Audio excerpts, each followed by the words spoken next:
अस्सलाम वालेकुम जी, this is वकार। आज आपको डिजिटल प्लेटफ़ॉर्म में खुशामदीद। सब्सक्राइब करें, लाइक करें, शेयर करें, शुक्रिया। 27 यूट्यूबर्स की जो रोज़गार है, उसकी मौत हो चुकी है। इस्लामाबाद डिस्ट्रिक्ट कोर्ट जो है, इस्लामाबाद की अदालत ने बड़ा फ़ैसला किया है कि जो एंटी रियासत जो रियासत के मुखालिफ हैं और जो मुल्क में जो है वो अमन व अमान की सूरत हाल को जो है वो बतदरीज हमेशा उसका हुक्म जो है वो सादिर फरमाए रखते हैं अपने यूट्यूबर चैनल्स की। तो इस्लामाबाद का जो अदालत का जो है बड़ा एक बहुत बेहतरीन फैसला है, वो ये है कि इनके चैनल्स को ब्लॉक कर दिया जाए। अब ये जो है वो ब्लॉक हुए चैनल के साथ जो है बेरोज़गार, दर-दर के जो है वो धक्के खाएँ। और ये वही हैं, मैं आपको बताऊँ, ये कोई दूसरे नाम नहीं है, सारे नाम आपके सामने हैं।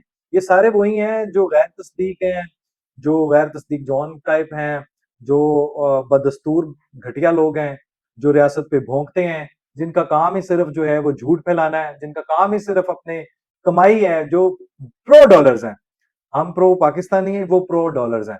और उनका सिर्फ़ यही काम है कि झूठ फैलाएँ, फेक न्यूज़ और डिसइन्फॉर्मेशन, मिसइन्फॉर्मेशन, और जब पकड़े जाएँ तो अपनी माएँ-बहनें जो हैं वो फिर जो है मीडिया पे ले आते हैं कि जी फलाँ हो गया था, ये हो गया, मेरा बच्चा ये हो गया। जब ये रियासत के खिलाफ भौंक रहे होते हैं, तो इनके माँ-बाप, इनकी फैमिली डॉलर्स खा रही होती है, तब तक कोई कुछ नहीं पता होता। और यही जो 27 यूट्यूबर्स की मौत हुई है, ये बेहतरीन है, क्योंकि ये बेरोज़गार होंगे तो पाकिस्तान आगे बढ़ेगा, क्योंकि इनका काम सिर्फ़ यही है। शर, बदअमनी, झूठ, नफ़रत, तक़सीम, रियासत के खिलाफ गंद, ज़हर उगलना, बस यही काम है। और कुछ लोग बाहर बैठ के खा रहे हैं, कुछ लोग अंदर बैठ के खा रहे हैं। उनमें से ये 27 जो हैं मुनाफ़िक, घटिया, गलीज़, जाहिल, जुहलाओं का जो टोला है, वो अब अदालत ने इनके चैनल ब्लॉक करने का जो है वो हुक्म सादिर फरमाया है। बड़ा खुशाइन फ़ैसला है, हम बड़े मुतमिन हैं, और वो भी अदालत भी मुतमिन है। एफआईए ने जो शवाहिद प्रोवाइड किए हैं, वो बड़े जो हैं वो मुतमिन हुए हैं उससे, अदालत मुतमिन थी, इसलिए कार्रवाई हो सकती है। इसलिए हुक्म सादर फरमाया कि जनाब इनके चैनल ब्लॉक कर दिए जाएँ। तो ये बड़ी अच्छी चीज़ है, जिससे मेरा ख़्याल है कुछ चीज़ें जो हैं वो बेहतर होंगी, क्योंकि ये लोगों ने तो सिर्फ़ तक़सीम, नफ़रत, गंद, ग़लाज़त, और ये सिर्फ़ न्याज़ी महात्मा के राइट विंग हैं, कुछ लेफ्ट विंग हैं, और इंतहाई अपरले दर्जे के जाहिल हैं और घटिया लोग हैं, और ग़लाज़त की सारी हदों को क्रॉस कर चुके हैं। ख़ैर, असल मसला इसके साथ-साथ, क्योंकि इनका भी यही काम है, अमेरिका का भी यही काम है। मैं आपको एक चीज़ शेयर कर दूँ, ट्रम्प और नेतन्याहू एक ही सिक्के के 2 रुख हैं।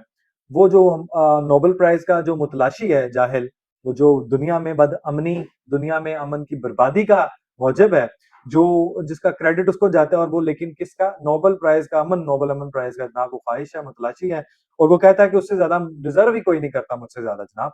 तो करता क्या है? गज़ा के लोगों को बेदखली, और वो जो 2 रियासती हल है, उसके ऊपर नेतन्याहू को ये कायल नहीं कर सकता, यानी पागल बैठे हैं। कौन जाहिल हैं? हमारे यहाँ पे चने बेचने वाले लिखा हुआ है। नहीं, चने बेचने वाले भी अक्लमंद हैं, हम तो उनकी भी तौहीन करेंगे। ये कैसे घटिया गलीज़ लोग हैं, ये क्या सलामती कौंसिल चुप करके बैठी हुई है? ये अक़वाम मुत्तहिदा की है क्या है? चार्टर की खिलाफ़वर्ज़ी नहीं है? जो आपने गज़ा के लोगों के साथ किया है, उनके साथ जो आपने किया, जो मलिया-मेट किया, अब उनको कह रहे हैं कि वो बेदखल हो जाएँ। वो चाहें तो रुक जाएँ और चाहें तो निकल जाएँ।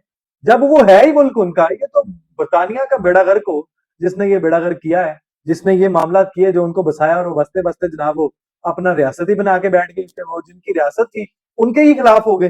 खैर, इनका जो प्लान है वो बुरी तरह नाकाम होगा, क्योंकि गज़ा के लोग कल भी कायम थे, आज भी कायम व दायम हैं, और वही ये जंग जीतते आए हैं, और यही जंग जीतेंगे। नेतन्याहू और उसके जो जो असल बाप हैं, वो सारे नाकाम हो रहे हैं, नाकाम होते रहेंगे। अब वो जनाब आपसे सवाल पूछा तो तब आपकी ज़ुबान लड़खड़ा गई है ट्रम्प साहब, कि 2 रियासती हल है, वो मुमकिन है।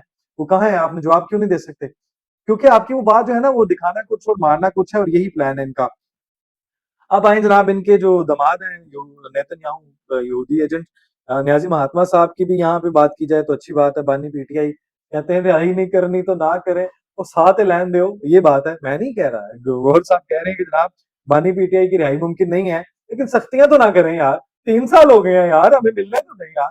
सख्तियां क्या है? वो माफी मांग रहा है, वो वो लेटा पड़ा है, माफ कर दो मुझे, बस बाहर ले आओ, ये मुझसे बर्दाश्त नहीं हो रहा। ये है जी डट के खड़ा है कप्तान। ये है जो आए दिन जनाब वहां से ट्वीट मारता है, और जो आए दिन जनाब यहाँ से जहर उगलता है। ये आगे जो करिंदे रखे हुए हैं, उनके तो 27 चैनल ब्लॉक हुए ना, वो तो एक अच्छी बात है। इस न्याजी महात्मा का भी अकाउंट ब्लॉक करें, ये भी ट्विटर अकाउंट जो है ब्लॉक करवाएं, जो रियासत के खिलाफ जहर उगलता है। और रही बात जनाब, तुम्हें बहुत शौक है ना बादशाह सलामत बनने का, कहते हो कि बादशाह है, बादशाही रूल है, फलां कर दे, जंगल का कानून है। तो तुम्हारे साथ अभी कुछ हुआ नहीं है, तो तुम्हें बस खुला छोड़ा हुआ है। ये काजू पिस्ते बादाम अखरोट तुम्हारे ही कमरे से निकले थे, एसी कूलर रूम तुम्हारे ही लगा हुआ है, टीवी तुम्हारे ही लगा हुआ है जनाब, एक्सरसाइज मशीन, वॉक करने के लिए जगह खाली तुम्हारे लिए कराई गई थी, किसी और के लिए नहीं कराई गई।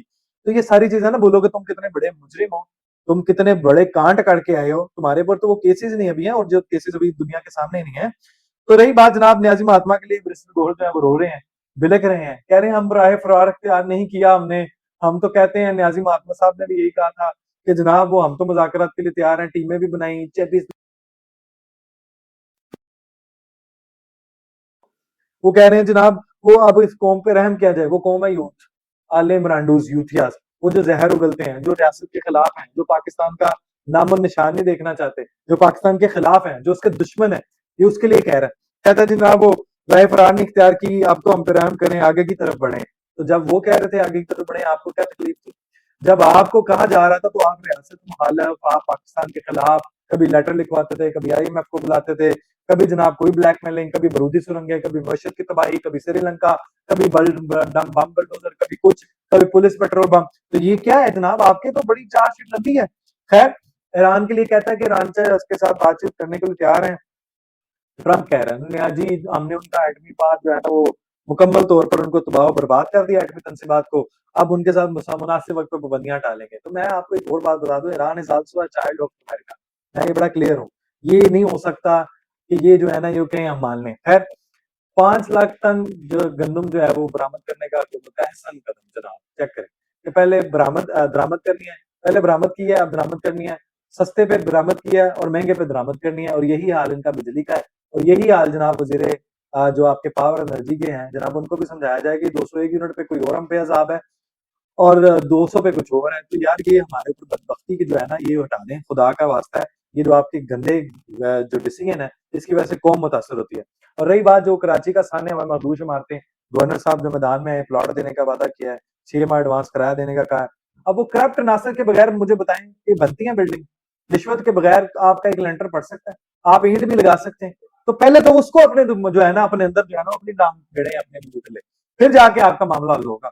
और ये जो मैं फिर दोबारा वापस उसी पे आऊंगा, न्याजी महात्मा और उसके पैरोकार और ये यूट्यूबर्स, इनके ब्लॉक होना अकाउंट, इनको जो है वो लगाम डालना, इनके खिलाफ कार्रवाई करना, ये आपकी अव्वलीन जो है ना वो तरजीह होनी चाहिए।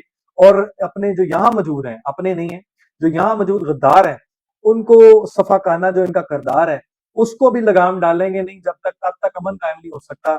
और तब तक ये जो रियासत के खिलाफ ये जो चंद हजार भी हैं जो खुल के जहर उगलते हैं, तब तक ये मामला हल नहीं होना। और एक बात, जो बारिशों का, अर्बन फ्लडिंग का खदशा है, मानसून का दूसरा स्पेल शुरू होने जा रहा है, ये भी एक हमारे लिए जनाब टेंशन है।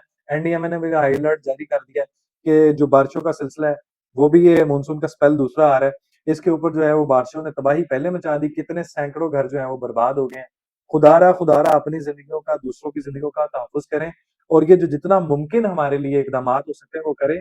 और इस अलर्ट से पहले ये चीज है कि आपको इकदाम सेफ्टी वाले करने होंगे। और अब ये सरफराज डोगर साहब ने chief justice Islamabad high court का हलफ उठा लिया है। चीफ जस्टिस साहब जो सदर पाकिस्तान ने हलफ लिया है, चीफ जस्टिस सिंध और chief justice Peshawar high court का भी हलफ हो चुका है। तो मैं ये कहूंगा कि जनाब वो न्याजी महात्मा साहब, आपने भी बड़े गंडापुर साहब, आपने भी एक चीफ जस्टिस को रोकने के लिए, उनकी हलफबरदारी रोकने के लिए वो कहा था जी कि सीनियर जज ना बना तो हम ये कर देंगे, हम फलां कर देंगे, ये कर देंगे, वो कर देंगे। सरफराज डोगर साहब के लिए भी आपने पूरा वही जाल बिछाया। लेकिन ये तो फिर जिसको अल्लाह रखे उसको कौन चखे, और जिसको अल्लाह ने इज्जत देनी हो फिर उसको जिल्लत कौन दे। तो आप जनाब, आपको मुबारक हो कि सरफराज डोगर साहब जनाब chief justice Islamabad high court बन गए हैं। और वो जो सारे लेटर्स लिखवाना, सीनियोरिटी वाला मामला करवाना, सारा दुनिया के सामने है, सब चीजें क्लियर है, अल्हम्दुलिल्लाह सब चीजें क्लियर हो चुकी हैं। और हर बंदा अपने मंतकी इंजाम को पहुंचेगा, और जो रहते थे वो भी पहुंच